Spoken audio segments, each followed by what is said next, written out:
Olá, tudo bem? Muito obrigado por vocês estarem aqui presentes em mais um episódio do Cozinhando Direito. Hoje eu tenho a honra de estar aqui comigo, de trazer aqui para contar a sua história de vida e nos presentear com belos momentos da sua vida profissional e pessoal, o Dr. Luiz Otávio Fras. Se eu fosse ficar aqui falar do currículo do Dr. Luiz, ficaria 45 minutos e ainda não terminaria. Mas eu vou apresentar do jeito que ele mais gosta. Dr. Luiz Otávio é advogado, ex-magistrado, professor, escritor e pai de família, como ele gosta muito de falar, pai de família mesmo. Dr. Luiz, muito obrigado por ter aceito o nosso convite. A honra é minha, eu sou quem agradece, porque eu te falei nos bastidores que esse programa é de uma generosidade imensa e de uma conexão histórica com o nosso estado muito grande, porque ele vai trazendo retalhos, pedaços de vida, de história, que juntas vão compondo esse mosaico que é a história do Poder Judiciário, a história do estado de Tocantins como um todo. Muito obrigado. Isso é muito bom. Quem é Luiz Otávio Fras? Onde nasceu? Onde estudou? Conte para nós. Luiz Otávio Fras, Tatá para os araguacenenses, né? Subiu o Araguaia de Batelão, de Marabá, onde eu nasci. Né? A família veio de Batelão e eu vim no colo de avião da FAB para Araguacema, que foi a terra que me acolheu. Sou filho de Araguacema, filho adotivo, mas honro aquela cidade que me ensinou tudo. Foi lá quando eu fiz o meu ensino primário. Quantos anos você tinha? Você já tinha mais de um ano? Não, eu tinha. Quando você chegou a Araguacema? 10 meses de vida. 10 meses? 10 meses de vida.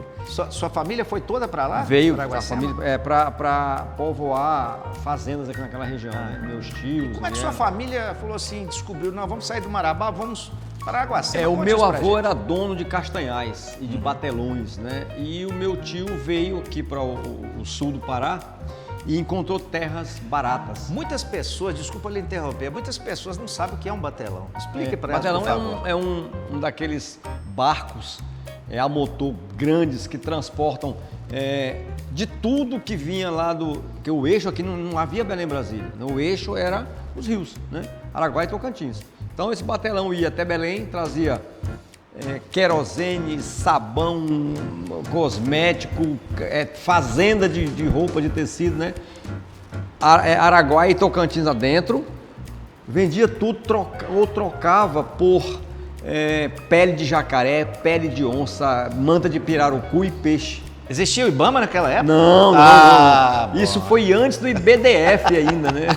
Que era o órgão precursor do IBAMA. Tá certo. Mas era um comércio local. E os batelões faziam essa integração da Baía de Guajará, lá na chegada dos rios com o mar, até a interiorização, passando aqui Mato Grosso, até chegar em Cavalcante, que era aquela região de Aruanã hoje. Fazia essa integração toda. Quantos dias de viagem? Você se recorda? Muitos dias. Porque havia o período da cheia e o período da seca. No período da seca tinha as cachoeiras. No Tocantins, por exemplo, lá na região de Itaguati, tinha o descarreto.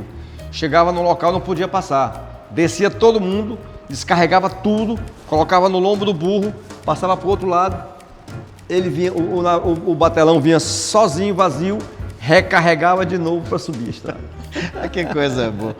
Mas o senhor estava falando que aí o senhor chegou em Araguacema. Cheguei em Araguacema, a minha infância foi lá, frequentei a partir dos 4 anos, eu fugia de casa para ir para a escola, me metia debaixo das cadeiras, lá não tinha idade, numa escola de irmãs franciscanas, a quem eu devo toda a minha formação primária, que foi lá. Aliás, a grande importância que nós temos aqui que reconhecer, muito pouco reconhecido até, historicamente nós precisamos trazer essa evidência, que é a importância das escolas que antigamente eram feitas por padres, por freiras, não é? Pastores, não é? Então isso. E Araguacema aqui foi nós temos o blindada. exemplo de Araguacema, sim, da Igreja Batista de Tocantinha, nós temos Porto Nacional com Colégio, sim, de Freiras, sim, enfim.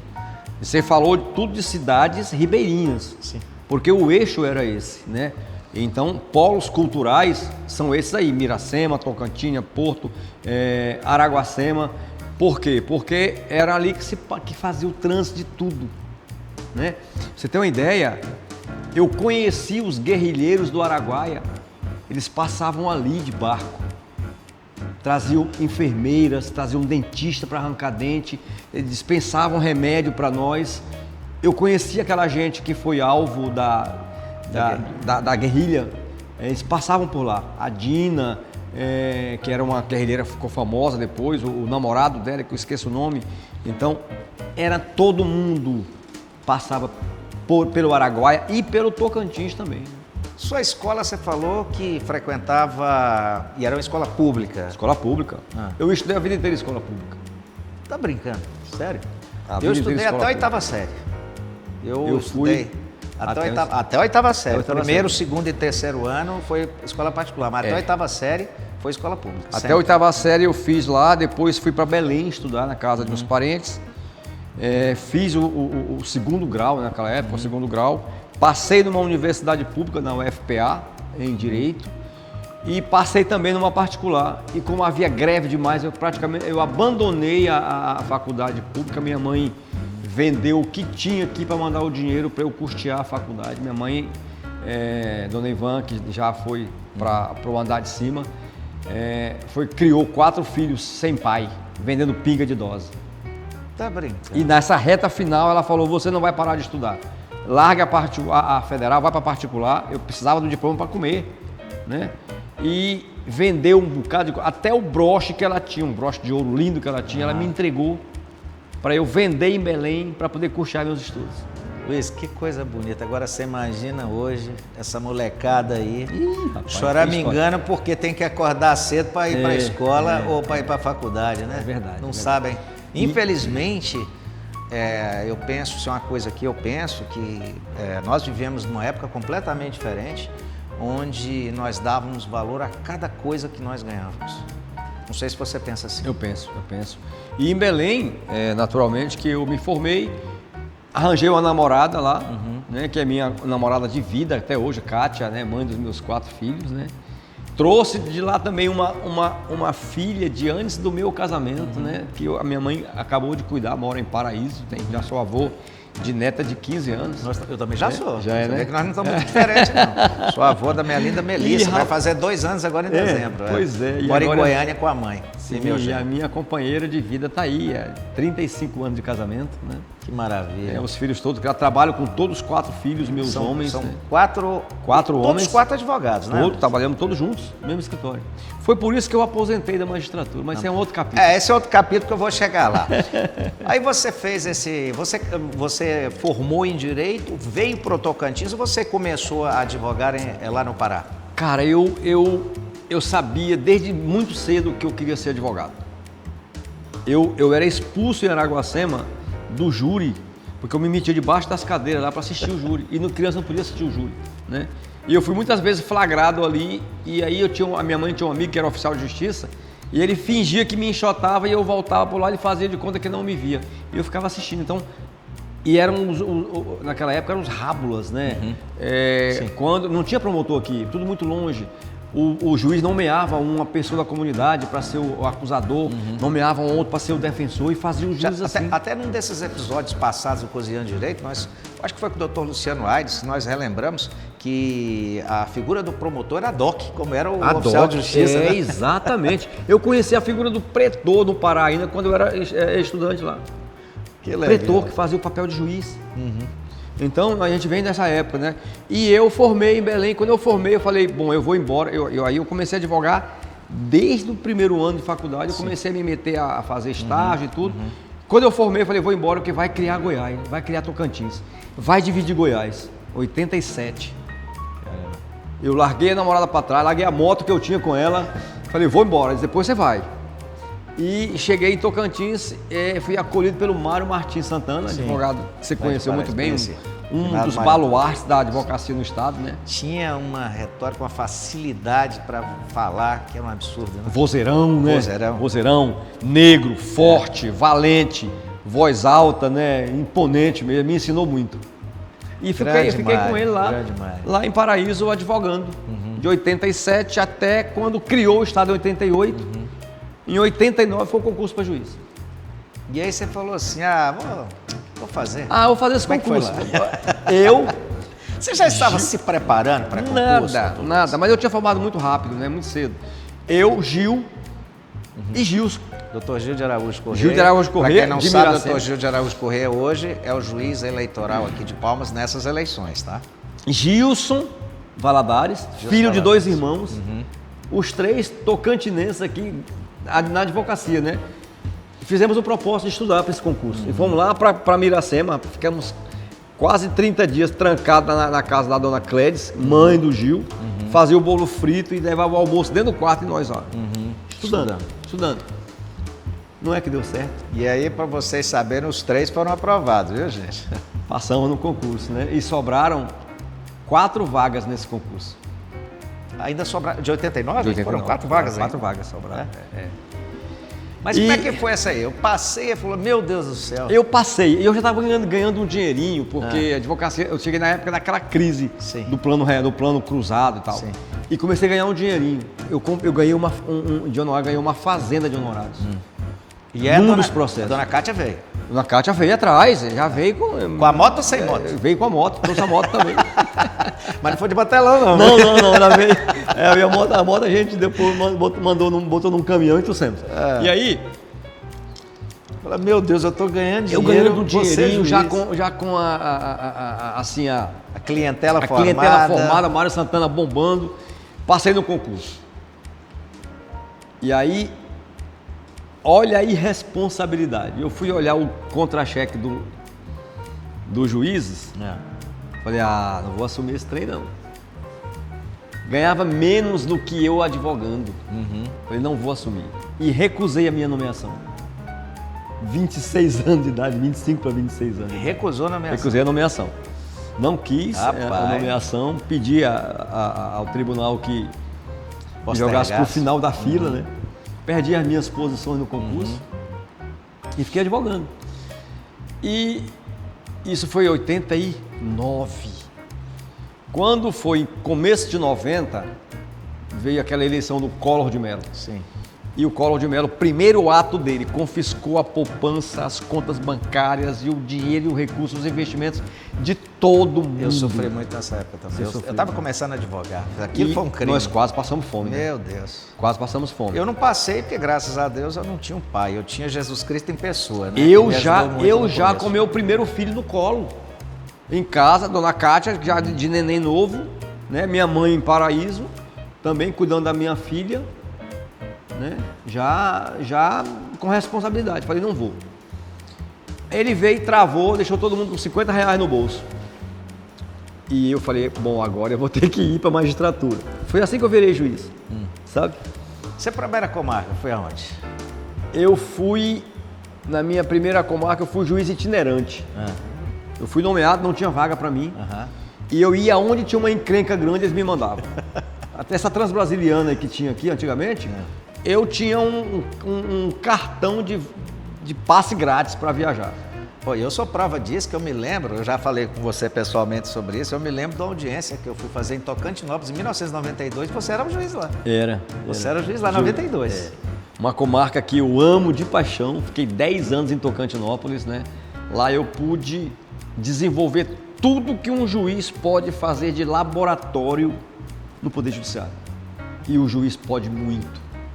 Além do processo, além dos autos, além das audiências, indo às escolas, se integrando com a sua comunidade, fazendo projetos, desenvolvendo operações, desenvolvendo estudos para a comunidade. Eu fiz tudo isso lá, me apaixonei por Tocantinópolis. Eu não sei se eu já te falei sobre esse assunto, eu sou filho de juiz. Meu pai fazia isso na década de 60, 70, por onde ele andou. Aqui no Tocantins. A primeira comarca dele foi Dianópolis, em 66. Como é que era o nome dele? Aderi Moreira Coelho. Aderi Moreira. Posteriormente, ele foi removido para Porto Nacional. Em Porto Nacional, ele era muito trabalhador. Naquela época, o juiz era o juiz, né? Era ele e a máquina de escrever. Só. Né? Não tinha assessor nem nada, né? Essa estrutura que hoje o tribunal... Mas ainda mais desse lado direito aqui, esquecido, né? aqui do então norte de Goiás, hoje Tocantins, graças a Deus. Então, com o Porto Nacional, ele teve um problema de memória, que aí ele teve que ser removido para uma comarca menor de tamanho, menor de processo, que foi Silvânia. E aí depois ele foi para Itumbiara, onde ele se aposentou. Mas ele falava muito isso, desse trabalho que ele fazia na comunidade. E até hoje, o ano passado, eu fui a Dianópolis receber uma placa em nome dele, pelos anos que ele passou em Dianópolis, por tudo aquilo que ele fazia, teatro, futebol, sabe?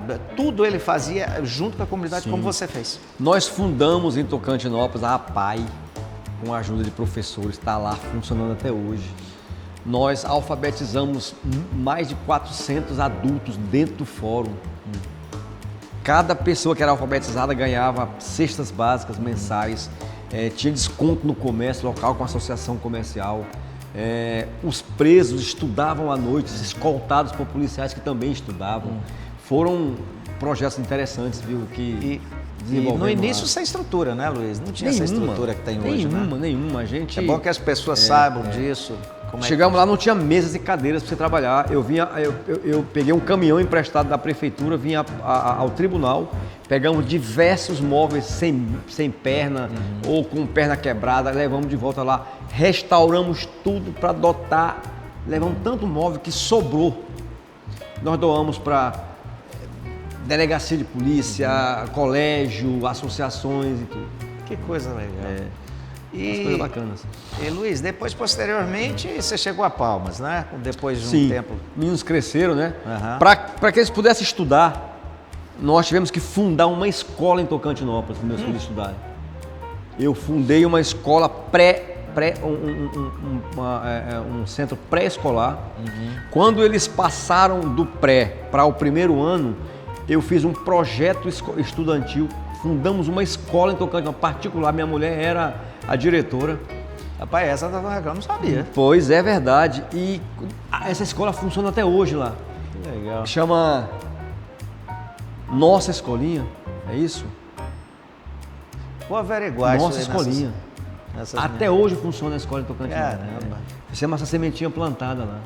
Que maravilha. Então, assim, você imagina que foi criado no intuito de ajudar a comunidade, depois de o quê? Mais de 30 anos depois ainda funciona lá, também ajudando a comunidade. Exatamente, com os professores lá. E vim para Palmas, e aqui em Palmas eu consegui galgar todos os cargos que eu pude na magistratura e contribuir muito para esse tribunal, do ponto de vista tecnológico, do ponto de vista de ações, de presidir concurso para juiz, concurso para servidor, muita coisa. Essa história nós vamos chegar lá, mas eu quero saber de você o seguinte, cá entre nós aqui, só entre nós, ninguém vai saber disso, viu? Ninguém vai saber. Como é que foi a sua experiência, você sendo advogado, vivendo da advocacia, você passar a ser juiz, o contato, o dia a dia como advogado dentro do fórum? Mudou muita coisa na sua cabeça? Mudou muito o seu jeito? Não, do meu jeito não. Eu sou muito grato de onde eu vim. Eu vim da pobreza mesmo. A minha mãe era dona de boteco para sustentar 4 filhos e os 2 pais, um casal de pais doentes. Então eu soube o que é dificuldade. Nunca passei fome, porque as mulheres são muito criativas na divisão do prato, né? E eu nunca me esqueci de onde vim. Quando eu assumi a magistratura, e olha, posso te dizer que eu tive alguns anjos em Paraíso que me ajudaram. Um dia eu fui comprar uma camisa que estava na promoção, comprei a camisa, estava saindo com ela num saquinho plástico, quando eu estou saindo chega o dono da loja. Doutor Luiz, o que você está fazendo aqui? Washington Rodrigues Aires, nunca me esqueci desse homem, desse anjo que me auxiliou. Ele disse, que é isso? Eu vim comprar uma camisa. Ele disse, não, a loja está em promoção, volta aqui. Você está andando mal vestido. Você vai levar... Chamou o empregado e falou assim, separa paletó, camisa, cueca, meia e sapato para esse advogado. Que advogado tem que andar aqui, é bem vestido. O advogado é top demais. Cara, e fez uma compra. Eu falei, você tá louco? Leve e pague quando você puder. Que coisa. Isso lá era Guacema. Não, Paraíso. Paraíso. A gente não pode esquecer essas coisas. Quando Quando eu separei do Mário Santana, que eu virei juiz, e aí eu não quis, aí eu fiquei advogando, gerou uma ciumeira, porque o povo lá queria, cadê aquele advogado que é juiz? E criou uma ciumeira. Aí eu preferi sair, para não perder a amizade. Certo. Porque eu era muito grato ao Mário. Aí eu fui comprar um armário de aço, lá no Pedro Ferreira. Esse Pedro Ferreira, que é o grandioso aqui do Sistema S. Sim.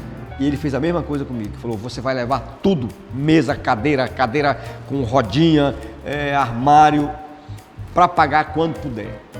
E assim eu fui galgando a minha profissão com a ajuda de alguns anjos. Né? Primeiro do Mário Santana, depois dessas pessoas que me deram o pontapé. Quando eu fui para a magistratura, eu nunca me esqueci das pessoas que me ajudaram primeiro e dos advogados que me ensinaram também. E o meu tratamento com os advogados sempre foi muito cortês, muito delicado. E eu aprendi muito com os advogados na magistratura.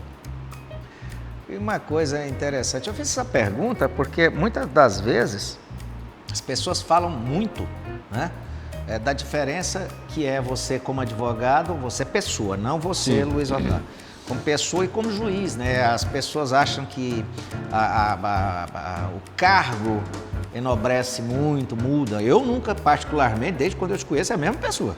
Tanto como juiz, e olha que eu já te vi como magistrado, eu já te vi dentro do tribunal ajudando também lá no Tribunal de Justiça, respondendo também. Eu nunca nunca vi essa mudança. Mas as pessoas falam muito, por isso que eu quis entrar nesse assunto. E é interessante, saber rapaz, a sua opinião sobre isso. Você não pode esquecer de onde veio, né? Eu digo para os meus filhos sempre, humildade, lhaneza, fineza com as pessoas, separar. O grande segredo é separar as pessoas dos problemas. Se você foca nas pessoas, a visão fica distorcida. Se você foca nos problemas, você salva as pessoas. Você salva os relacionamentos. Quem é que nunca errou? Quem é que nunca fraquejou? Quem é que nunca foi seduzido pela cobiça? Nós temos que ser pacientes e benevolentes com as pessoas, duros às vezes com o erro, mas benevolentes com as pessoas que erraram, né? Então, na magistratura eu sempre levei essa palavra de eu atendia advogados sempre pessoalmente. Nunca deixei ninguém atender advogado. Não saía, se eu tivesse uma audiência, você pode testemunhar isso, que chegasse um advogado de fora, eu parava a audiência e dizia, vou atender um colega de vocês que veio de longe, porque eu sei que ele tem hora para voltar. Atendia e voltava para as audiências. E eu angariei aqui uma legião de amigos quando eu deixei a magistratura.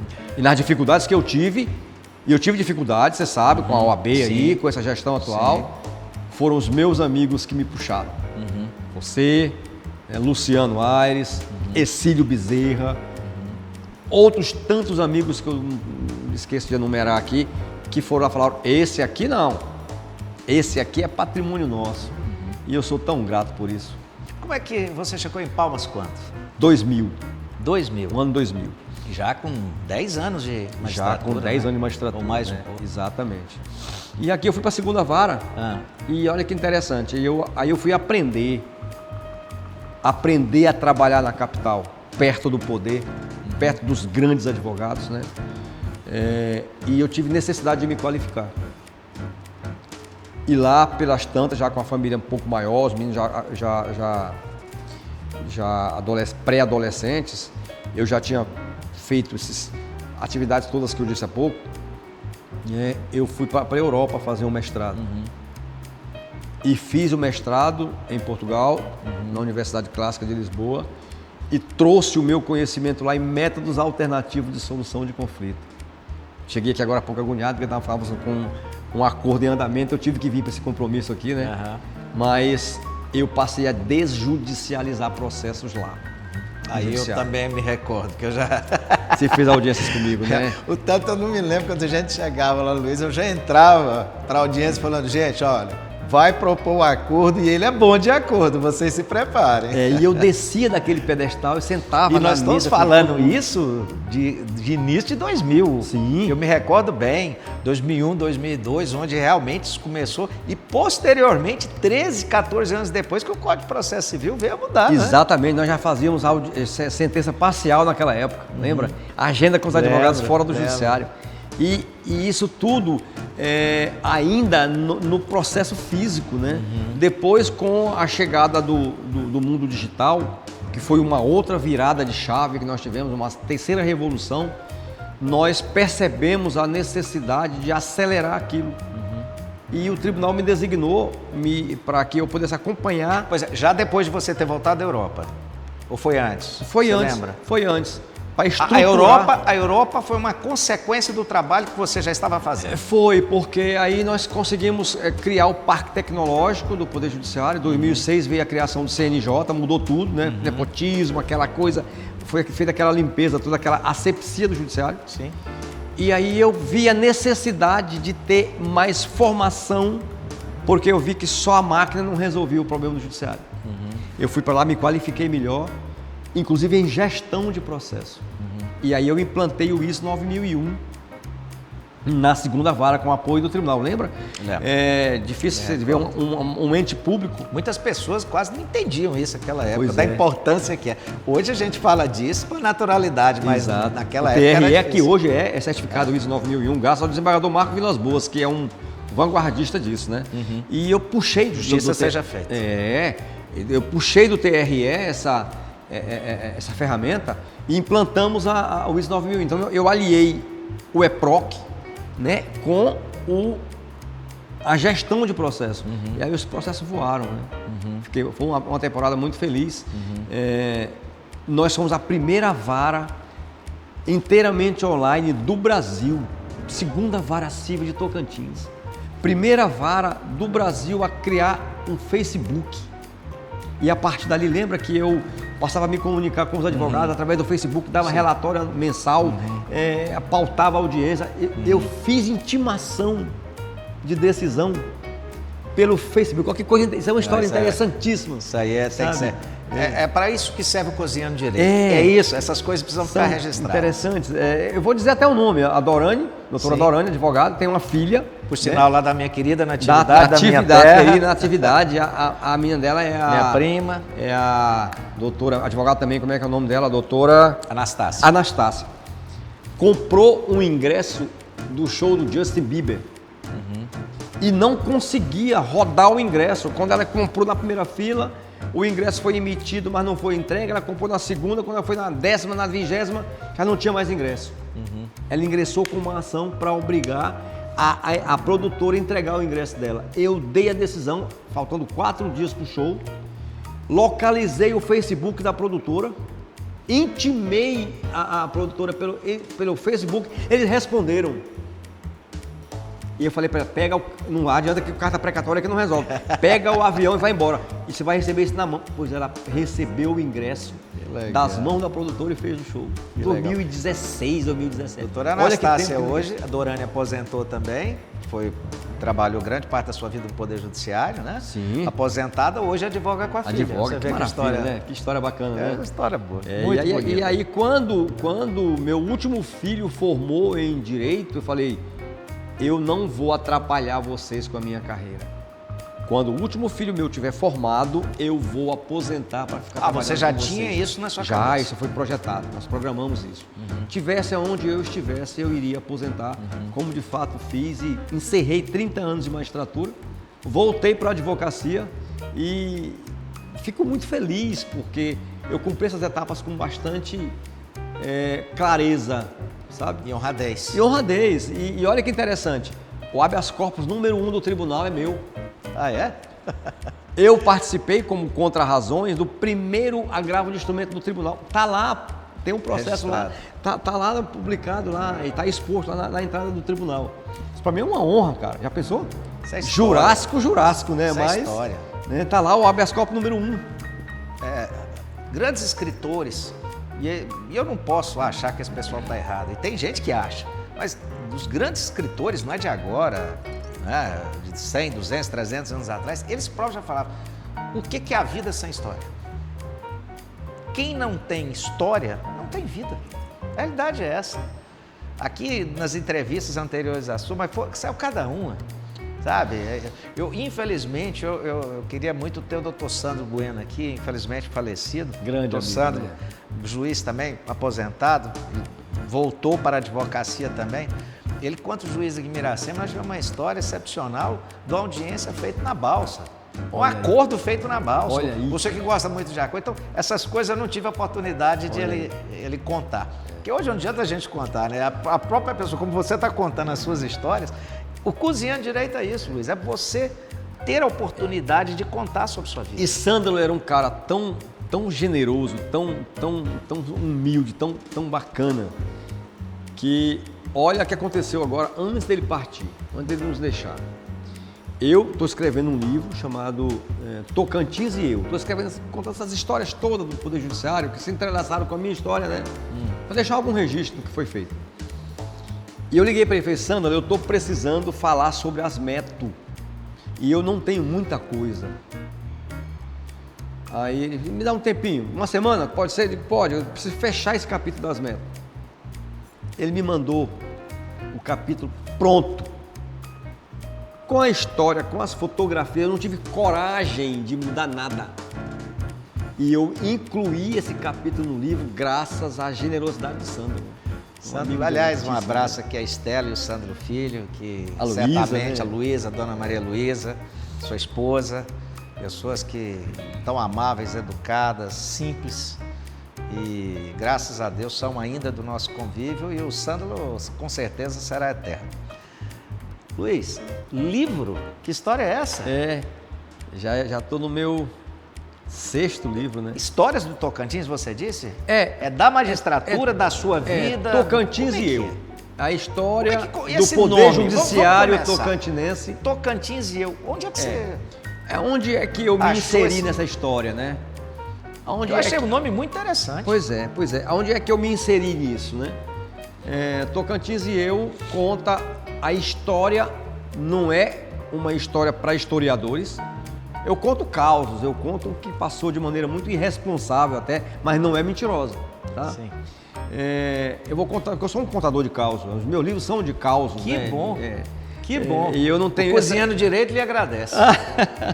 E eu não tenho esse viés de historiador, mas tudo que eu falo lá é verdadeiro.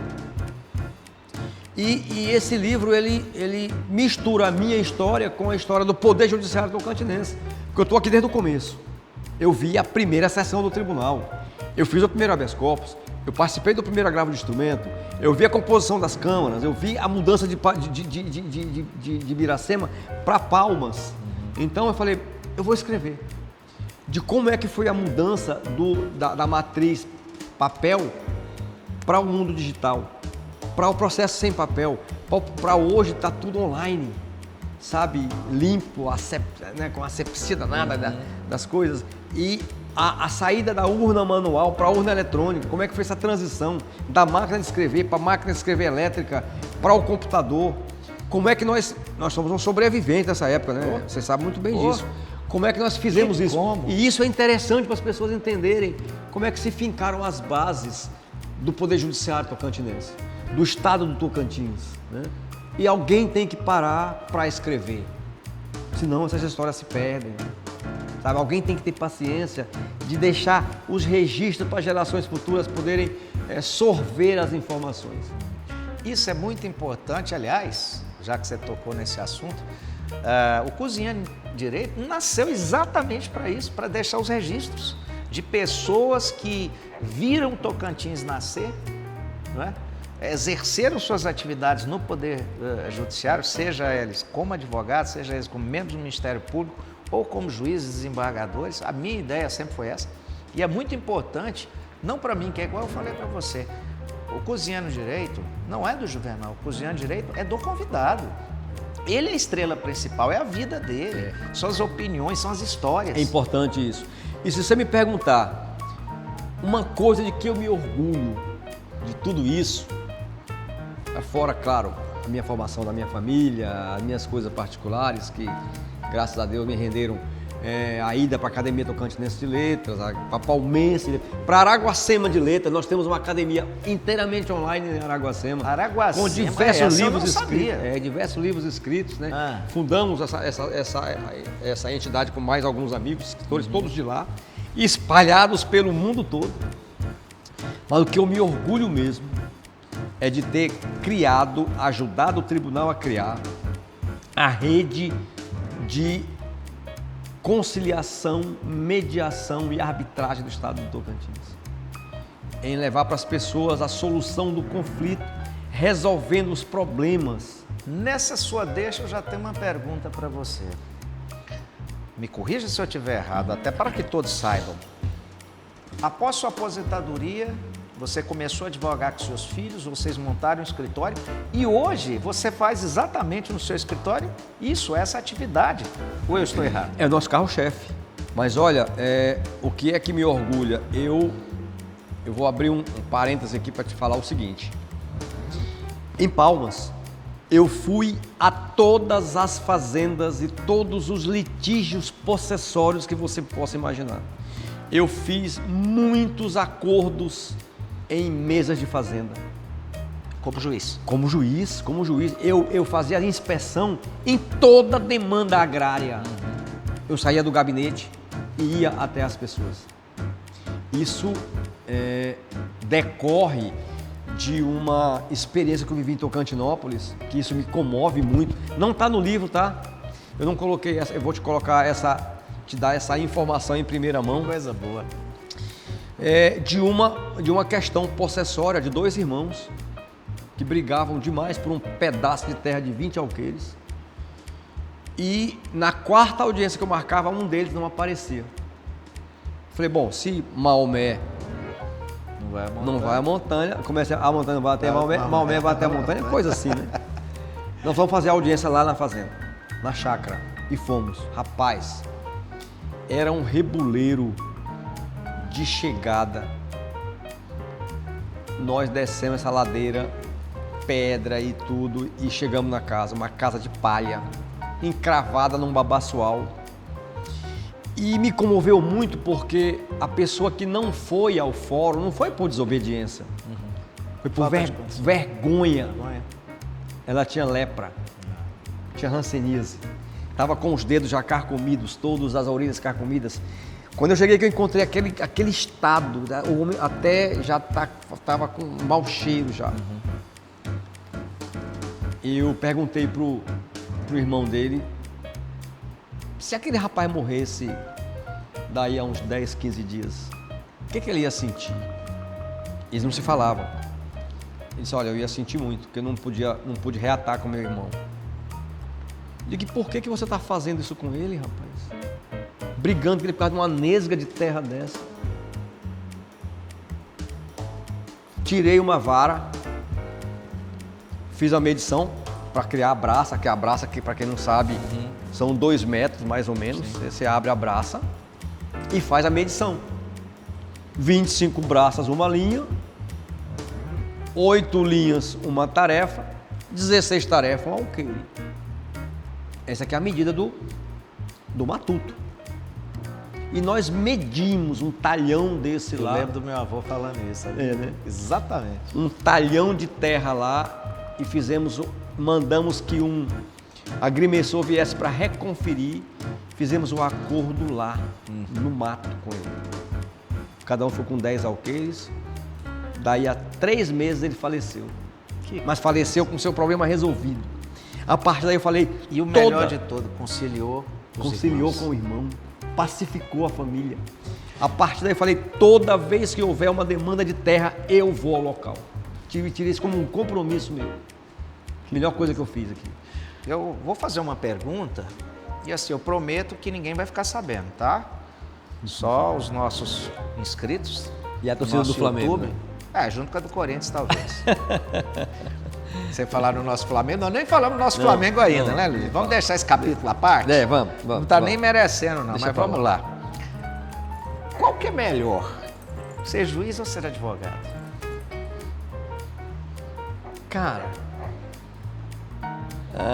A magistratura te entrega a possibilidade de fazer uma transformação social muito grande. É como se fosse um sacerdócio, sabe? Seu pai viveu isso, ele sabe o que eu sabia, ele diria muito bem aquilatado o que eu estou falando, né? E se vive uma vida digna, né? Um juiz não é um marajá, não ganha horrores como falam, é uma profissão absolutamente solitária, injustiçada. Na maioria das vezes. Juiz ganha pouco. Pela responsabilidade dele, eu as pessoas concordo. estranham, o juiz ganha pouco. Concordo. Porque quando o juiz termina de tirar os 40% que é de previdência social, quando ele acaba de tirar o plano de saúde, a casa financiada, o carro financiado, ele tem por mês guardado, se ele for um homem econômico, 4, 5 mil reais por mês. É o salário de um executivo medíocre. E essa gente trabalha. E essa gente tem treinamento. E essa gente tem curso. Mas fuja de um juiz rico. Não é uma profissão para ricos. Só se ele trouxe de lá a herança. Ou ele ganhou na loteria. Dá uma vida digna. Riqueza não dá. Mas aproveitando, interessante. Mas, só finalizando, a advocacia é uma profissão desafiadora. O advogado que vive da advocacia é um monstro, porque ele mata um leão todo dia. Mas é uma profissão que te permite ficar rico. Eu brinco sempre, nós já começamos o mês devendo. Nós precisamos trabalhar o mês para pagar as contas, ainda não temos salário. Mas é uma profissão que te permite ficar rico. Se você perseverar na advocacia um dia, você chega numa pedra bruta que é o processo, e que se você lapidar, você enriquece. Tem a possibilidade de enriquecer. Isso acontece com todo mundo. E vou dizer mais, a advocacia não tem concorrência. A advocacia tem espaço para todos trabalharem. Basta você nichar o que você quer fazer e foco. Se você focar... Comenta, aproveitando esse assunto, se possível, claro, porque tudo tem um segredo atrás, né? É possível você nos dizer como é que foi a implantação desse nicho que você trouxe, dessa experiência, do seu mestrado para a advocacia, junto com seus filhos? Olha, interessante que quando eu fui fazer o treinamento e o tribunal me estimulou e me proporcionou a possibilidade de criar a teia de conciliação, mediação, junto com Marcelo Faccioni, junto com outra gente, desembargadora Jaqueline. Muito bem lembrado os dois. Marcelo Desembargadora Faccioni. Jaqueline e o juiz Marcelo Faccioni. Nos oportunizaram, assim, criar essa teia. Nós treinamos os primeiros mediadores do Estado, criamos a desembargador lá na gestão do Gadotti, ele permitiu que a gente criasse a teia de arbitragem, que não pegou muito ainda, está patinando, mas... E eu vi o quanto que conciliar é legal, que é a primeira frase do CNJ antigo. Conciliar é legal. E me especializei na área. E fui para a Europa fazer um mestrado nisso. Voltei, apliquei literalmente tudo que eu pude aprender no judiciário para resolver conflitos. Certo. Quando eu deixei a magistratura, olha o meu nome na praça como conciliador. E eu... assim, não sabia que tinha esse mercado tão aberto aqui. Hoje, o nosso escritório, o carro-chefe do nosso escritório é desjudicialização de processo. É acordo. Até porque não está fácil, né? Não está fácil, né? Não está fácil tocar o processo, né? Vamos até falar rapidamente, doutor Luiz, porque o meu convidado hoje escolheu um prato, aliás, desculpa. Tintim, eu que tomei um vinho antes da hora. Meu convidado hoje escolheu um prato muito bom, que eu adoro, que é massa. Ele escolheu um prato massa com camarão. Obviamente, como sempre, eu não vou fazer só a massa com camarão simples. Eu vou pôr alguns ingredientes, logo vocês verão. Mas antes da gente encerrar esse primeiro bloco aqui, dica para mim e para todos, obviamente, que estão nos assistindo. Que momento da advocacia que nós estamos vivendo, né? Duro, né? Que momento. Nós que amamos tanto, porque nós somos Você ainda teve o exemplo que você saiu para virar magistrado e eu nunca saí. Eu comecei a advogar ainda em estágio em 86, minha carteira é de 88, eu já estou indo para 37 anos no ano que vem, nessa brincadeira, que é uma vida, né? Mas não está fácil, né, doutor Luiz? Não. Padece todo o sistema de justiça, né? E pela terceira vez. Né? E tá difícil a gente advogar nesse universo, né? Cria para nós, os advogados, uma teia onde alguns desmerecem outros, né? Como existe em toda profissão, Sim, né? sim, Por mas... conta de um ou uma, sempre nós estamos pagando por isso, de alguma forma. Não é? Nós vimos essa tsunami que passou no Poder Judiciário essa semana, né? Esses dias atrás aí. Não é fácil. Que colocou todos sob suspeição. Os nossos clientes cobram isso da gente, né? Chegam falando isso e você tem que explicar, falou, não, gente, não é bem assim. Nós temos que continuar confiando na justiça porque ela não vai deixar de existir. Tem não gente, é fácil essa vida. gente boa, gente devotada, Sim. A maioria, felizmente, a maioria, gente devotada. Graças né? a Deus. Mas tem uns que insistem em tirar proveito e aí eu culpo a advocacia. Porque é aqui que a coisa começa, fora, né? Naquela tentativa espertinha de levar direito, levar vantagem sobre o direito e mexer no alheio, né? E isso é terrível, porque isso cria uma concorrência desleal com quem não faz isso. E é uma coisa ruim, pessoalmente, profissionalmente falando, e não traz para a nossa profissão frutos. Ao contrário. Ao contrário, denigre, né? Denigre. E muitas das vezes, viu, doutor Juvenal, vendem as autoridades junto sem que elas saibam. Isso é devastador para a honra das pessoas. Inclusive, eu tenho uma experiência como profissional em outro estado em que atuei, meu escritório atuou, onde nós auxiliamos uma pessoa que estava sendo investigada e nós conseguimos provar a sua inocência ao fim, mas foram 9 anos devastadores na vida dessa pessoa.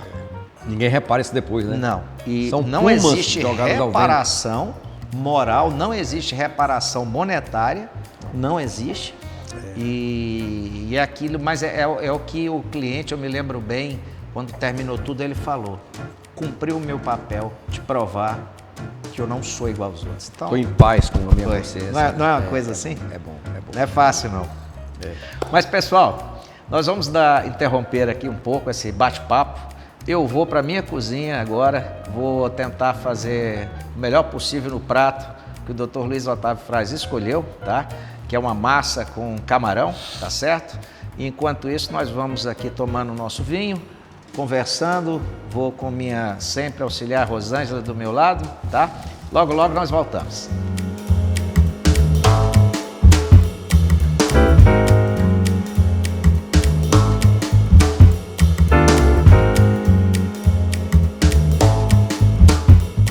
Bem, pessoal, vamos lá. Como eu já disse a vocês, o prato que o Dr. Luiz Otávio escolheu é uma massa. Então aqui nós temos uma massa muito bem escolhida, por sinal, e inclusive dizem que essa massa, formato aqui, eu vou até pegar para mostrar para vocês, ela é diferente do tradicional espaguete. Dizem que para camarão, tá? Para você fazer a massa com camarão é a melhor. Particularmente é a primeira vez que eu vou usar esse tipo de massa, tá? Nós temos aqui o camarão e os nossos temperos. Nós temos cebola, nós temos o tomate e nós temos ali também a manteiga, nós temos o nosso sal, nossa cebola, né? O nosso alho. Enfim, aqui nós temos os nossos molhos. Isso aqui é um creme de leite. Aqui nós temos também um molho de tomate, tá? E um queijo para colocar ao fim. E nós temos um vinho branco que vocês vão saber por que ele está aqui daqui a pouco, né? Tá, veja bem, quando vocês forem cozinhar, lembra duas coisas. Tem um tempo do macarrão, geralmente 8 minutos, 7, 8 minutos no máximo, tá? Porque senão ele pode ficar grudento, aquela coisa toda que vocês sabem. Mas também, se vocês forem fazer camarão, então o que é a dica para vocês fazerem? Primeiro você vai selar o camarão para depois você retirar e começar a fazer o molho. Na hora que o molho estiver pronto, aí vocês vão ver que ao mesmo tempo, na hora que eu estiver finalizando o molho, já para ele criar o corpo, eu vou colocar o macarrão, porque o tempo do molho é o mesmo no macarrão, tá bom? Então vamos lá, mãos à massa. Óleo. Não precisa ter dó de óleo, gente. Por favor, não precisa colocar óleo na água, tá? Tô lembrando aqui da minha amiga Marcinha. Azeite. Isso aqui é um azeite. Bem lembrado aqui para o Dr. Luiz Otávio Fraz. E o que eu gosto sempre de colocar junto com o azeite, tá? Nós vamos fazer massa, não é? Colocar manteiga, tá? Podemos esquecer. Isso é uma dica boa, tá? Isso é uma dica boa. Junto com o azeite, né? Junto com o azeite. Próxima etapa. Você vai colocar aqui a nossa cebola. Ainda não é o tomate, é a cebola, tá? E a panela quente, tá, gente? Não vai fazer isso em panela fria, não. Pelo amor de Deus, tá certo? Muito bem.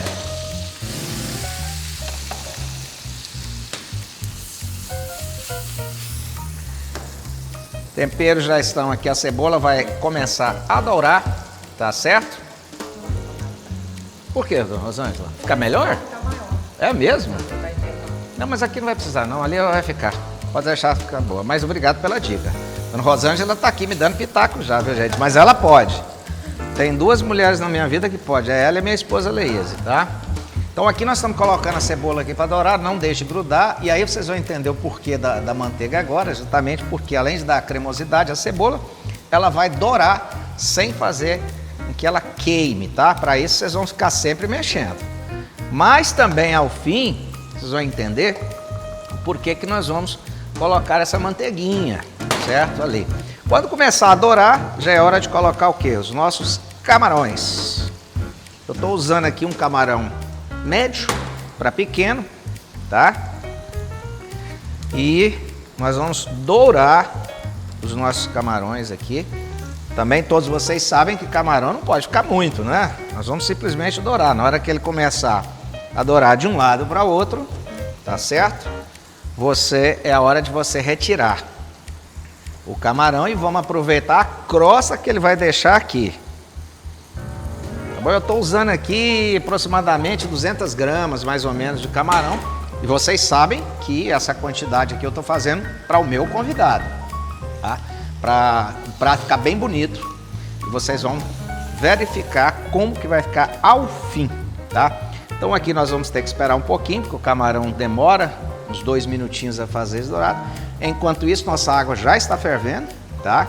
Porque o processo aqui ele é contínuo. Vocês verão, do início ao fim é 13, 14 minutos no máximo, tá certo? Até porque esse camarão, gente, nós vamos dourar ele de um lado, vamos virar ele. Na hora que ele estiver mais ou menos querendo dourar, é hora de nós retirarmos ele e nós começarmos o nosso molho. E ao fim ele virá junto com o molho por cima, antes da nossa massa. É aí que está um grande segredinho, tá certo?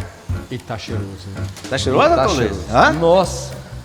E aqui o senhor sabe que nós Cadê o temos... fome? Ó, aqui tem uma coisa. Convidado que vem, fala que a comida tá ruim e ele não é convidado de novo. Então o senhor tem que falar, mesmo estando ruim, o senhor tem que falar que tá bom. Não é verdade. O doutor Hélio Miranda aqui, quando ele veio aqui, ele falou uma coisa engraçada. Falou, bom, eu poderia até falar mal, mas tá tão bom que eu não vou. Então, Isso você sabe que ele não alisa, não. não. Por sinal, grande abraço, doutor Hélio Miranda. Figura, grande advogado. Maravilhoso, cara. Muitas boas histórias. Patrimônio nosso, né? Graças a Deus, nós podemos falar que sim. Foi magistrado no TRE, né? Honrou a advocacia lá também. E a gente fica muito feliz de poder... segue aí firme, né? Firme, graças a Deus. Então aqui eu já estou virando, tá? Nosso camarão. Daqui a pouco vocês verão aqui qual é o ponto dele. Porque você não pode esquecer que aqui, com a manteiga, ele meio que está cozinhando, tá?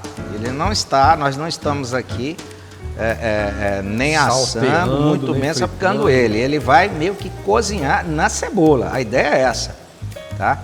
Porque tanto o camarão, vocês sabem muito bem que ele tem um ponto. E esse ponto não pode passar muito. Então, já viramos ele aqui, tá certo?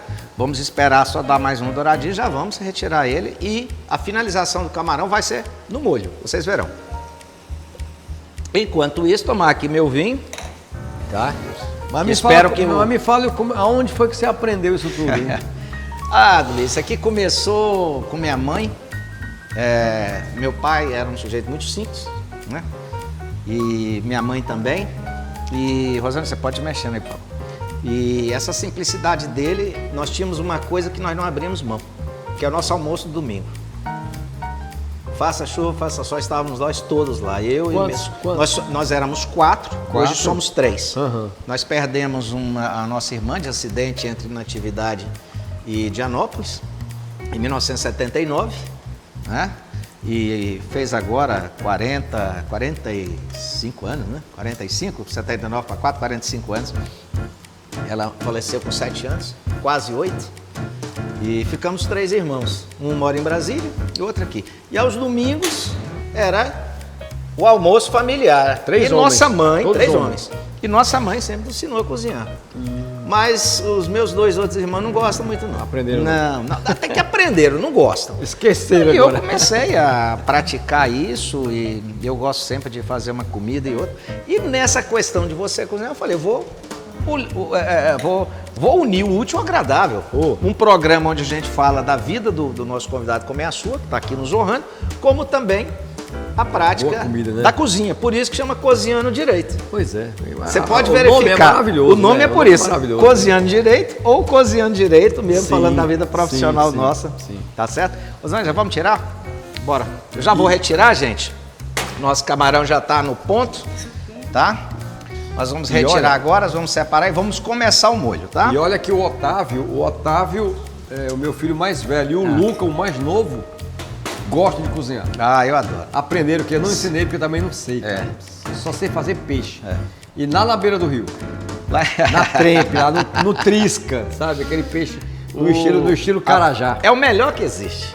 Mas você sabe que eu aprendi, né? Eu soube que você gosta muito de pescar, eu já fui também muito feito a pescaria. E uma coisa interessante, na pescaria você aprende muito. Eu aprendi muito a cozinhar peixe por conta que eu via os ribeirinhos, os pirangueiros, os índios fazendo. Então a gente aprende com essas pessoas simples. Né? Na folha da banana, no giral, né? Muito bem, pessoal. Agora aqui, ó, retiramos o camarão, vamos direto aqui com o nosso alho, direto com o nosso tomate. Eu separei aqui um tomate, tá? Para vocês terem uma ideia, mais ou menos, tá certo?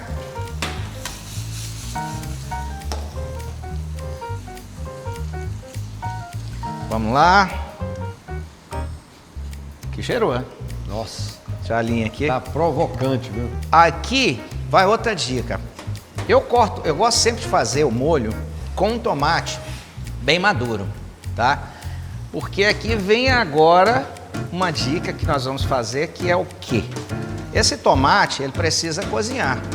Nós temos aqui o nosso molho de tomate, que ele não vem agora. O que nós vamos fazer? Vinho branco, não precisa ter dó. Aqui agora nós vamos esperar que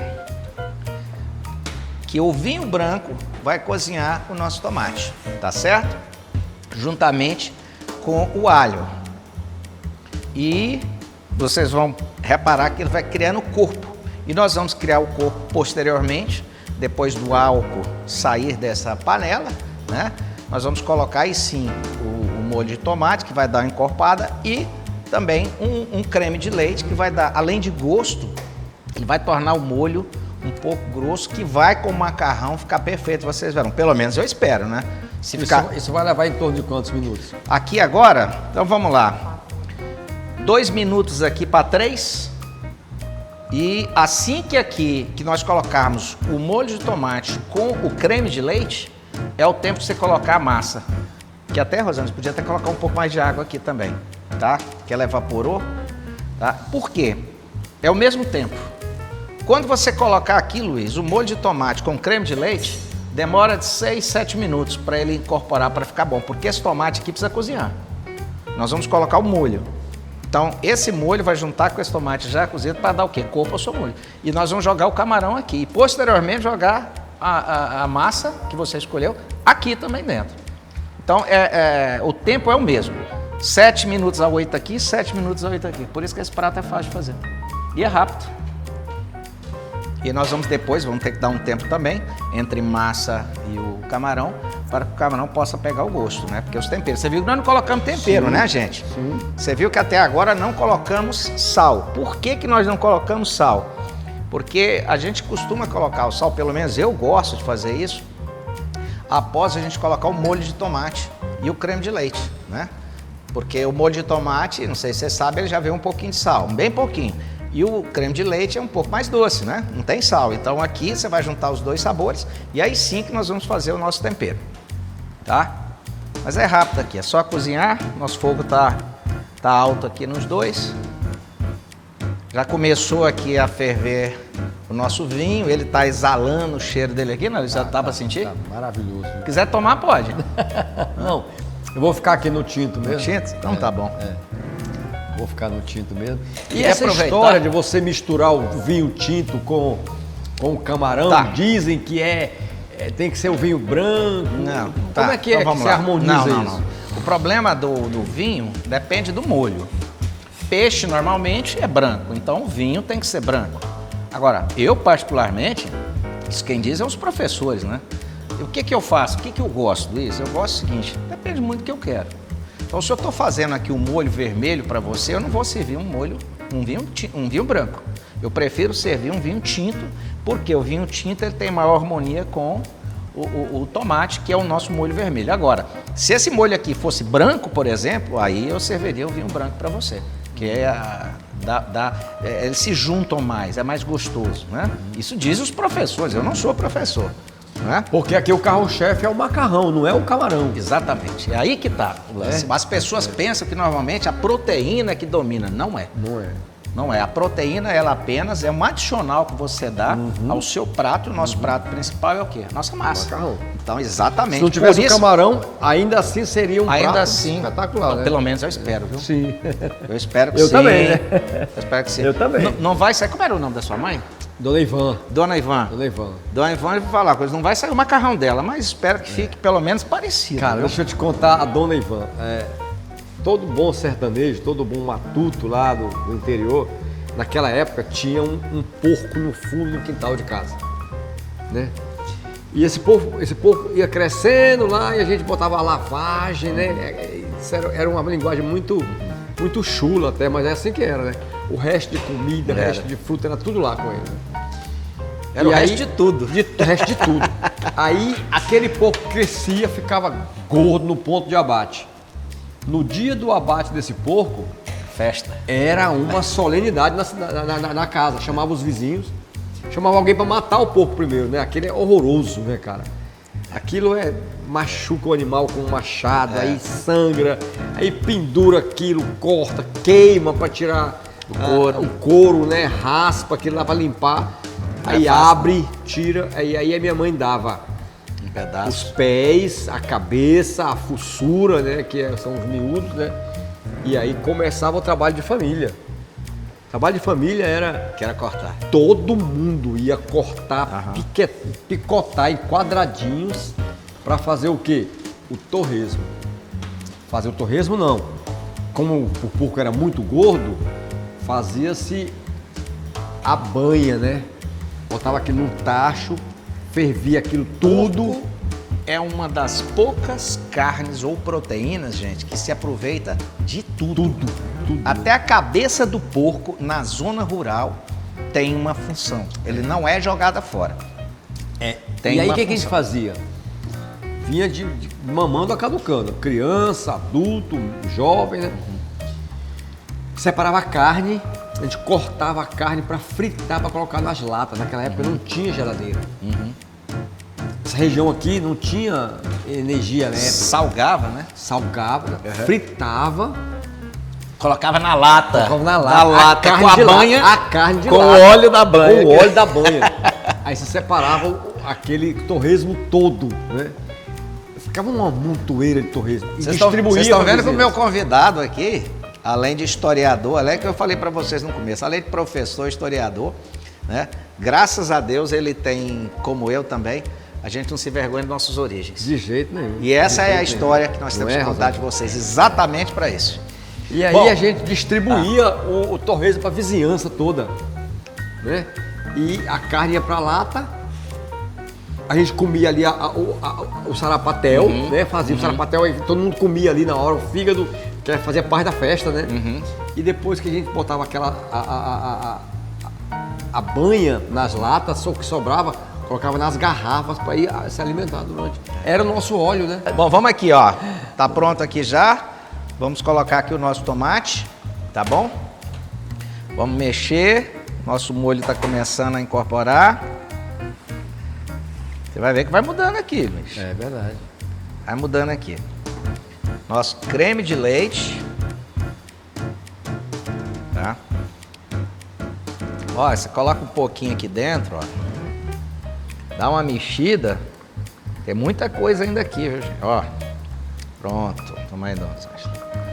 Pronto, aqui o nosso creme de leite, ele vai ter a função, sabe de quê, Luiz? Geralmente esse prato aqui é a da farinha de trigo. Eu prefiro usar o creme de leite, porque ele vai engrossar. Sim. Você vê que ele já está engrossando, ó. Lembrando que nós colocamos vinho, nós não colocamos água. Sim. Já está engrossando. Aí agora nós vamos esperar mais um pouquinho. Rosângela, vamos lá começar com a nossa... Ó, é a hora de pôr a massa, tá? Vamos aqui usar uma quantidade para fazer um bom prato para o nosso convidado. Gente, quando vocês forem convidar as pessoas para comer na casa de vocês, não vem com pão duragem não, tá? Faz uma coisa, uma quantidade que ele fique satisfeito. Porque vai que ele queira comer de novo, não é? Então aqui não precisa ter dó não.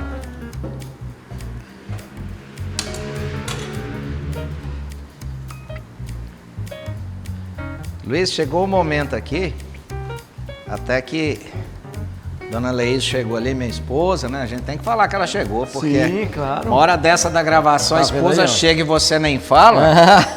Então, obrigado mais uma vez, meu amor, você está aqui presente. Nosso molho está engrossando.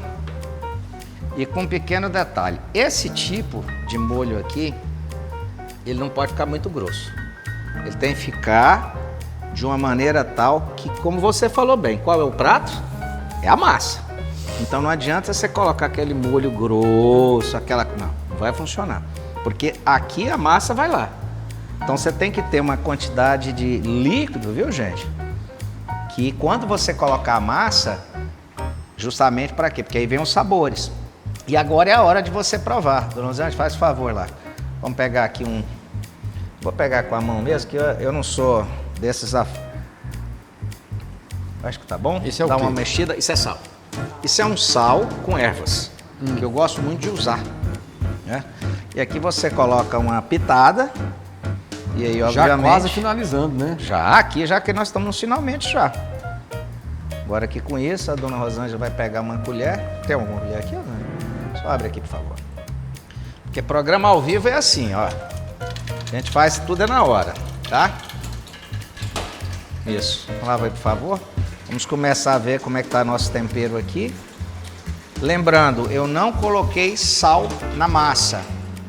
Eu estou colocando sal no molho. E o ideal é você pegar e colocar o molho para, quando você colocar a massa, para esse molho absorver. O tempero do molho aqui que faz a questão. Então vocês têm que agora ir experimentando. Um pouquinho. Ele ficar num pontinho bom.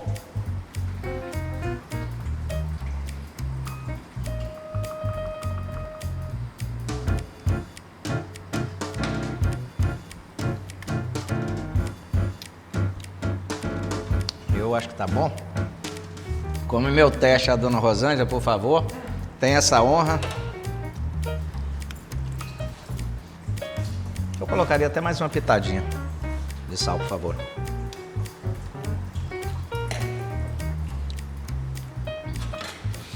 As pessoas, quando vão mexer com massa, eles têm um outro problema. Quando você compra a massa, na própria embalagem vê lá o tempo de cozimento, viu? Então varia muito, tem uns que é 5 minutos, tem uns que são 7, tem uns que é 8, tem um que é 10. Então vocês olham sempre antes, tá? De vocês colocarem para o fogo. Essa massa especificamente aqui, o tempo dela é de 8 minutos. Mas sempre fica um pouquinho mais, tá? Até para que ela fique... Sim. Exatamente. Muito bem. A senhora está me ensinando direito. Até o programa anda nisso. Mas, Luiz, vamos até aproveitar aqui, vamos falar de um assunto aqui enquanto a nossa massa cozinha. Como é que é trabalhar com os filhos? Fale para mim. Você sabe que eu tenho 5 filhos, né? Sim. Já tenho uma moça, eu sou avô, como você. Eu tenho uma moça que ela é de 93, com 31 anos, que é a Michele. Eu tenho o Christian, Christian é de 96, ele mora no sul, em Gramado, com a Mísia, sua esposa. E aqui em Palmas eu tenho o Tiago e a Eduarda. A Eduarda foi a única que quis fazer direito, né? Como é que é trabalhar com o filho? Fala para mim. É um desafio. É um desafio. Nós temos uma gestora do nosso negócio, que é do Paraná. Uhum. E o grande desafio é não falar de trabalho em casa e não falar de casa no trabalho. Mas é uma honra. Uma honra. Eu estar com os meus 4 filhos, todos 4 advogados. Cada um numa diretoria, cada um cuidando de uma parte específica do processo. 2 escritórios. 2 escritórios. E foi por isso que aposentei, né? Verdadeiramente. Uhum. Para poder ter um pouco de tempo perto dos meus filhos. Porque a magistratura me tirou muito esse tempo. Uhum. Né? Me dediquei muito a isso. Né? E hoje eu vejo cada vez mais que foi a decisão mais acertada da minha vida. Uhum. A minha mulher hoje trabalha conosco no escritório. Vou te confessar um negócio. Confessar um negócio. Dona Raquel é dona lá do... Dona Cátia. Dona Cátia, perdão, é dona da... Ela estava Confundi a Raquel, que é minha sogra, viu, gente? Você não liga, não? Ela estava entristecendo em casa sozinha. Muito ativa, né? Os filhos todos trabalhando, e eu trabalhando o dia todo fora. Uhum. E agora, hoje ela é a nossa concierge. Caramba. É quem cuida da logística, das compras, do reparo que tem que fazer, dos brindes, do pós-venda com os clientes. Então, é assim um trabalho bem que ela encaixou muito bem nisso, né? E assim, tem dia que o pau quebra. Uhum. Não vou falar de que é fácil, não. Uhum. Mas quem disse que as coisas difíceis são fáceis? Não é?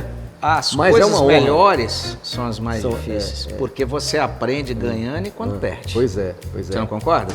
Concordo. E para nós lá é bem desafiador, sabe? E a nossa gestora de negócio é do Paraná.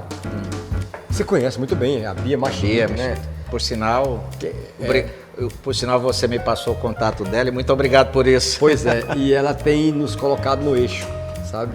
Nos colocado no eixo. Muito assertiva, né? E nós não fazemos... Mudou tudo o escritório, né? Mudou tudo. Não fazemos nada que não seja com apoio profissional. Nada, sabe? E ela tem orientado e a gente tem ido muito bem sob a batuta dela, sabe? Estava aqui anteontem, né? Estamos escrevendo agora os documentos do escritório, né? E temos uma equipe já de 17 advogados, é muita gente. Já com... O escritório é só em Palmas, né? Só em Palmas, por enquanto, né? Ok. Gostei do por enquanto. Por enquanto, né? A gente está tentando aí alçar outros voos, mas é coisa da minha cabeça, porque eles me podam, sabe, os meninos. Eu acho que eu tenho pressa, porque acho que é porque eu tenho pouco tempo ainda para... Eu tenho mais passado do que futuro. Preciso administrar, eu vejo que isso tudo é preciso administrar 2 coisas. O primeiro deles é muita experiência de você que veio do nada, virou juiz e hoje está junto com seus filhos, tendo um grande escritório aqui no estado de Tocantins, muito conceituado e muito querido por todos. Porque isso não é fácil. Nós falamos hoje aqui, não é fácil. Você advogar hoje no Tocantins não é fácil. E tem uma outra coisa que você falou, nós não temos mais o tempo que eles têm. Porque mais passado do que futuro. Eu brinco muito lá em casa, que nós já estamos muito além do Cabo da Boa Esperança, mas estamos bem ainda, né? Mas tem que ouvir os cabelos brancos.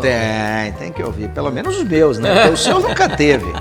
Porque o Luiz, esse povo de Araguacema é incrível, rapaz. Não tem, mas não adianta. Porque eu tava brincando esses dias, conversando com algumas pessoas, e falo assim, como é que o tempo para uns envelhece muito e para outros não, né, Luiz? Então, me recordo de você chegando em Palmas, aquela questão toda e tudo. Não mudou nada. Para quem não sabe, isso aqui é maratonista, viu, gente? Eu é que sei. Para quem não sabe, é maratonista, ainda tem essa ainda. Eu é que sei. O tanto que o tempo rói a gente, viu, cara? O tempo. Agora, eu vou te contar um segredo, viu? Vamos lá. Para você também, querida. Que a esposa dele tá ali, ó. Assistindo. Não queira ter uma personal trainer dentro de casa, viu? Bom, aí eu vou ter que contar um outro segredo. Minha mulher é personal. Um outro segredo da dona Kátia, ela é personal, gente. Eu vou te contar um negócio. Não é brinquedo não, viu? E ela coloca a família toda nos eixos. Ela me leva na balança todo final de mês. Se eu estiver acima do peso, ela tira a ração. Meu bem, não faça isso comigo, por favor. Ela é uma tirana, cara, não é brinquedo. Até porque... Dona Cátia, falar uma coisa para a senhora, precisar de um advogado, tá às suas ordens. A senhora tem pouco dentro da casa da senhora. Bom, gente, olha só. Aqui nós já tiramos a nossa massa, obviamente. Dona Cátia, não se preocupe que ele não vai comer toda essa massa, viu? Não.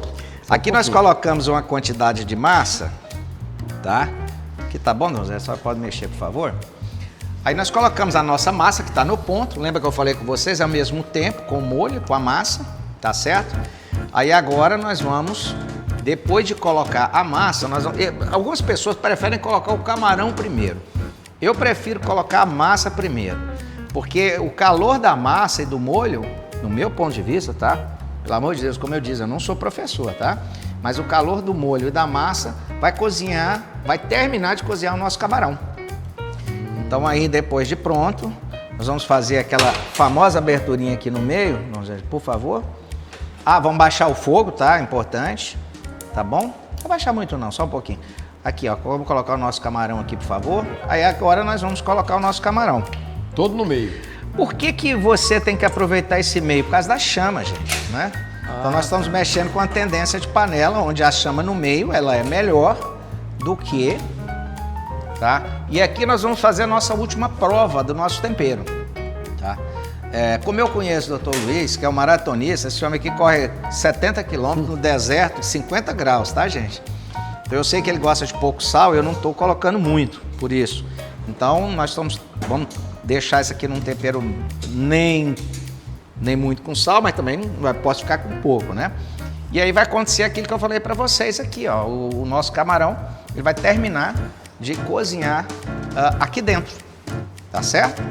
Mais 2 minutos esse prato está pronto. Deixa eu te contar um negócio. Fama de rico e de valente não se desmente, viu? Você esqueceu de uma coisa que nós não podemos falar. Fama de rico e de valente não se desmente. Então se alguém falar que você... você é maratonista? Sou. Você é rico? Sou. Você é valente? Vixe, Maria. É mais ou menos por aí. É por aí. Mas aqui, então só para encerrar esse bloco, tá certo? Nós vamos mais 2 minutinhos aqui, tá tudo pronto.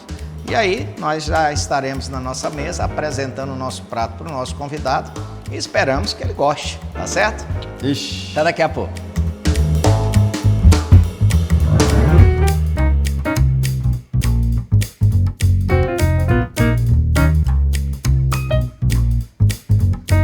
Doutor Luiz, o senhor pediu uma massa com camarão. Nossa. Eu coloquei um brócolis aqui.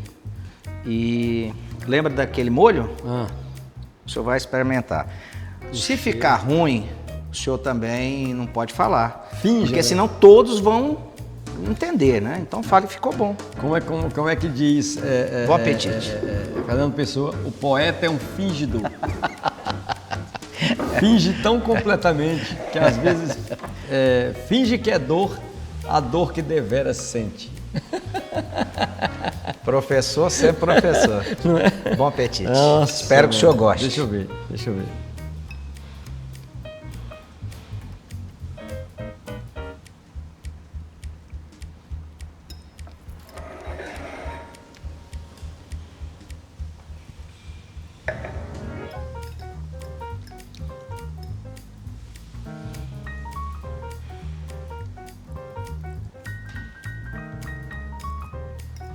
Rapaz.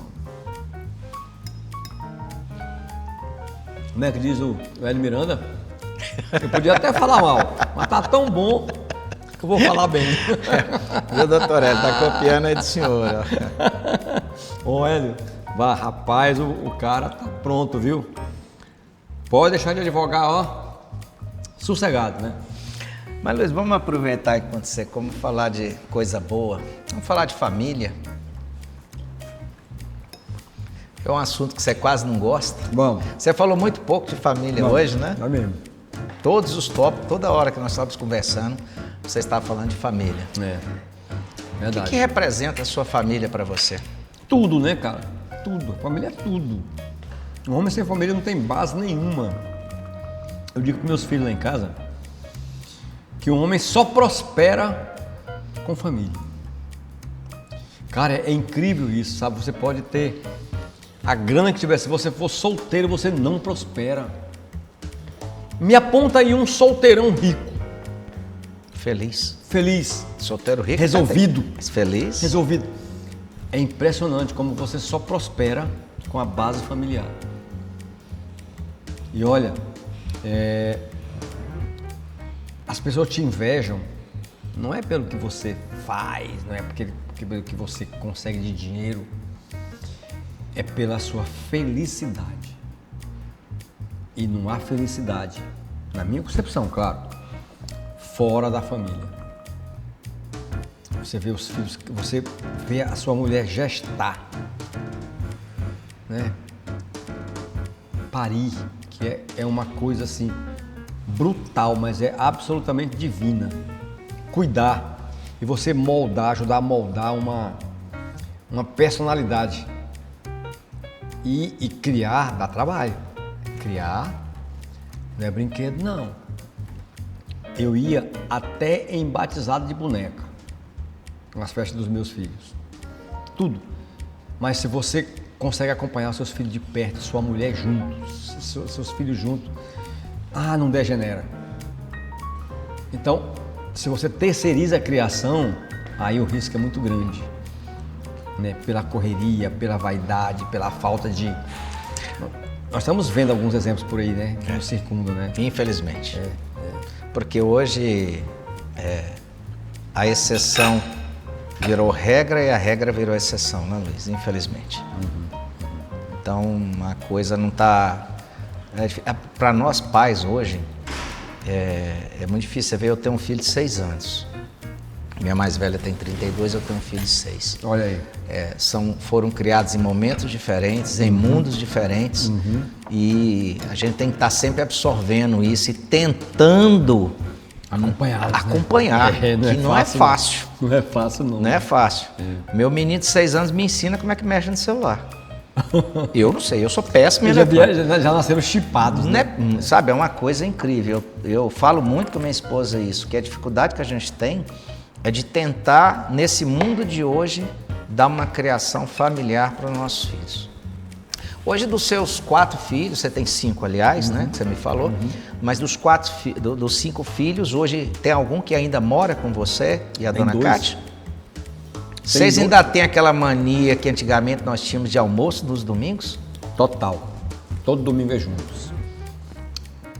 E eu vou te contar uma coisa, eu percebo que os 2 que estão comigo, tem um de 30 e tem um de 29. Não saíram ainda, com medo de deixar a gente só. Você acredita, cara? Você sabe uma coisa interessante? Porque estão bem resolvidos, estão felizes, são financeiramente, já estão organizados. E não saem de casa. Olha que coisa boa, né? Mas existe uma música caipira, né, que diz que hoje os filhos não respeitam o pai, não é? Não tem isso, que coisa que existia antigamente. Porque antigamente os filhos eram ensinados a criar a conviver com os pais e na velhice cuidar deles. Essa é a nossa obrigação. Né? Que hoje, infelizmente, muita gente não entende isso.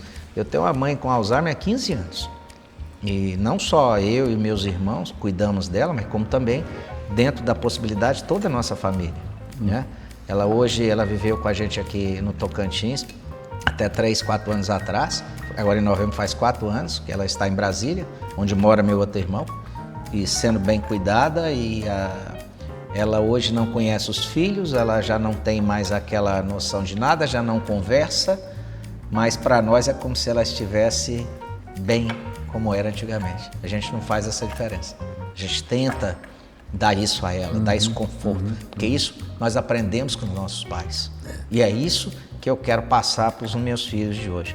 Não sei se eu darei conta, mas é uma obrigação que nós temos. Pois é. Eu vou te contar um negócio. Essa semana foi a inauguração do Fórum de Tocantinópolis. Sim. Eu recebi um convite da desembargadora Etelvina para ir para a inauguração, porque pela deferência, talvez, eu fiquei 10 anos lá, né? Sim. E, aliás, eu sou prova que o povo adora você até hoje lá. Pois é, eu tenho muitos bons amigos lá até hoje. Saí de lá, tem 24 anos que eu saí de lá. Tem clientes lá hoje, advogados, advogando para lá, para os amigos lá. E eu falei para ela que eu não iria, porque no dia 12, que inaugurou o Fórum de Tocantinópolis, era o dia do aniversário do meu primeiro filho. E eu não deixo de fazer as coisas da minha família para fazer nada fora dela. Nada. E eu ouvi uma frase esses dias interessante, gente, que diz o seguinte: o sucesso de um homem é quando os filhos dele, adultos, querem estar perto dele sem necessidade de estar perto. Você pode ser o cara lá fora, com poder, com fortuna. Se você não tem o apoio e o amor da sua família, cara, você fracassou. Porque a felicidade não está no dinheiro, não está no poder. O cara pode morar numa choupana. Se ele se responder para si próprio que ele é feliz ali, ele é um homem realizado. Isso não tem a ver com dinheiro, não. A gente vê tanta gente aí com dinheiro dormindo à base de remédio, sobressaltado com a vida, depressivo, ansioso. Não é o dinheiro que determina essas coisas. Então, na vida, é a gente assim. Se você conseguiu ser feliz na vida, não importa a profissão que você faça, você é uma pessoa bem realizada, bem sucedida. É isso que eu digo para as pessoas sempre, sabe? É uma coisa engraçada. Meu amigo Luiz Otávio Fras, infelizmente nosso tempo encerrou. Oh, rapaz. Eu tenho 2 agradecimentos a fazer. Primeiro, de você ter aceitado o meu convite. E segundo, de ter, com suas palavras, com seus exemplos, nos proporcionado, não a mim, mas também a todos aqueles que nos verão no YouTube, dos ensinamentos, da humildade, da verdade, da honradez, que eu acho que é coisa que está faltando nesse mundo. Mas principalmente da importância de nós termos, junto conosco, a nossa família, os nossos filhos, o convívio. Que não é você ter a família, é o convívio. Esse ensinamento que hoje eu tiro de você. Então eu queria lhe fazer um brinde. Opa, um brinde a nós. Muito obrigado. E eu quero que você encerre o nosso programa da maneira como você quiser, falando do que você quiser. Não, sou eu quem agradece a oportunidade e dizer que você perguntou aquela hora o que é melhor, ser juiz ou ser advogado. Isso, para a geração que vai nos assistir depois, é importante que eles saibam o que é bom. Os dois são bons, porque nada supera o trabalho. Nada supera o trabalho. Hoje, 30% dos nossos clientes do nosso escritório são advogados que querem a estratégia do processo, querem se livrar do cipoal de processos que se meteu. Mas, sobretudo, eu quero te dizer o que é que eu deixo de mensagem, que é o que diz o poeta, eu gosto muito de Fernando Pessoa. Ele fala o seguinte: para ser grande, ser inteiro. Nada teu exagera ou exclui. Põe o máximo que és no mínimo que fazes. Assim, a lua em todo o lago brilha, porque a alta vive. É isso. Meu irmão, obrigado por você ter aceitado o nosso convite, obrigado pelas lições que você nos deu hoje, tá? Pessoal, eu encerro aqui o nosso terceiro episódio do Cozinhando Direito, agradecendo a todos aí que nos verão no YouTube. Espero que esse programa possa ensinar vocês alguma coisa sobre vida. Esse é o nosso princípio. Desde quando eu criei o Cozinhando Direito, é isso que eu esperava, é contar história e trazer uma pessoa aqui como convidado para ser o ator principal da nossa peça, que é a vida. Muito obrigado e até a próxima.